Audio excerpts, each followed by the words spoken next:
Introduction to Order Types. Presented by WallStreetSurvivor.com. Here's Eric. Eric is a stock trader, and it's his job to buy and sell stocks on a daily basis. When Eric needs to execute a trade, he uses order types. There are many different order types that Eric could choose from. Things like time horizon, risk tolerance, and overall portfolio management strategy impact which order type he will choose. Let's look at how Eric might trade Google stock using different order types.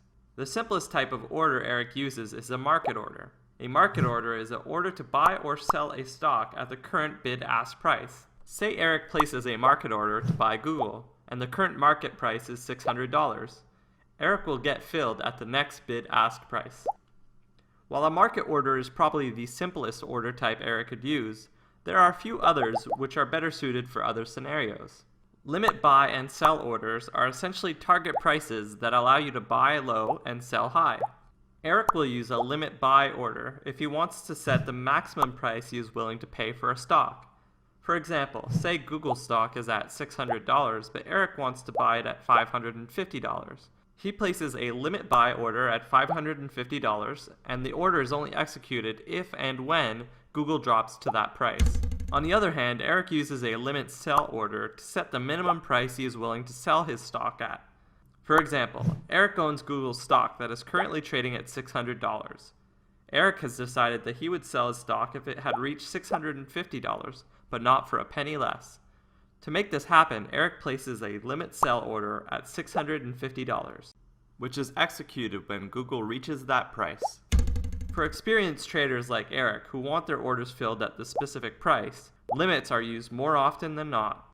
Another more advanced order that Eric can use is the stop order. The most common of these is the stop sell order, which Eric will use to sell a stock if the price drops. This allows Eric to either minimize his loss or lock in his profit.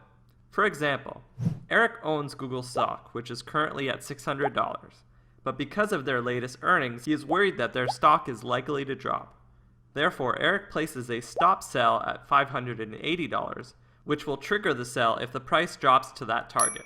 The less common of the stop orders is the stop buy, which is an order to buy a stock at a price above the current market price. Eric's buddy, a technical analyst, advises him that if Google's stock price climbs to $605, it is likely to continue upwards.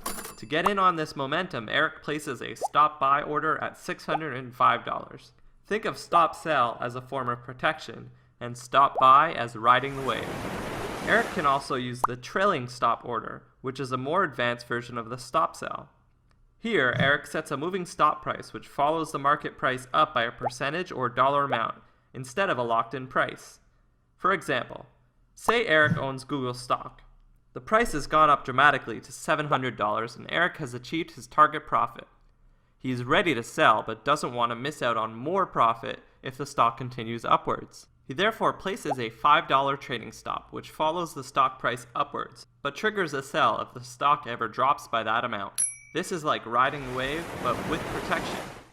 Eric uses these order types to execute his trades. To practice using these orders, sign up for free at WallStreetSurvivor.com.